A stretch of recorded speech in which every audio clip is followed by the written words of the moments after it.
নমস্কার, আমি doctor Suparna Bhattacharya, senior consultant Nova IVF fertility. আমার সঙ্গে আজকে একজন ভীষণ ইম্পর্টেন্ট লোক আছে যে প্রত্যেকটা কাজে আমাদের সঙ্গে থাকে আর সাহায্য করে। নাম হচ্ছে রনিত। খুবই ইম্পর্টেন্ট লোক। কেন আমি এক্ষুনি বলছি।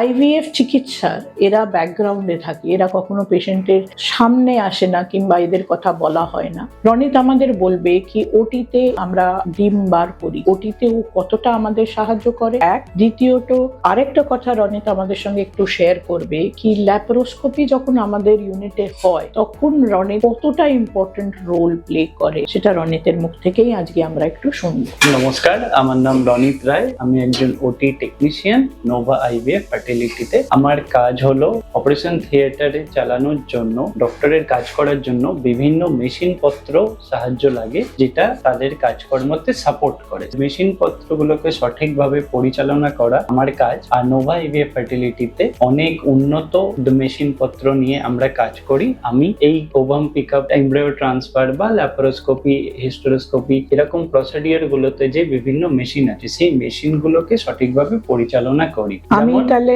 রনিতকে একটা প্রশ্ন করি, তোমাকে তাহলে কত নিয়মিত ভাবে এই চেকলিস্টটাকে মেনটেন করতে হয়, এটা একটু যদি আমাদের দর্শকদের বলো। কি প্রতিদিন এসে তুমি যে জিনিসগুলো সঠিক চলছে কিনা সেই চেকটা করো, তাছাড়া অ্যানেস্থেটিস্টকে তার ওষুধপত্র দিয়ে যে সাহায্যটা করো সেটা তোমাকে কিরম ভাবে রোজ করতে হয়, ডক্টর দেখতে হয়, কিরম ভাবে জিনিসটাকে মেনটেন করো? যেমন বললাম, অপারেশন থিয়েটারে বিভিন্ন মেশিন পত্রের মধ্যে দিয়ে কাজ। এই বিভিন্ন মেশিন পত্র প্রত্যেক দিন চেক করতে হয়। একটা হচ্ছে ডে স্টার্টিং এ, অর্থাৎ যখন আমরা প্রসিডিওর স্টার্ট হবে তার 2 ঘন্টা আগে, আর একটা যখন প্রসিডিওর সব কমপ্লিট হচ্ছে তারপর।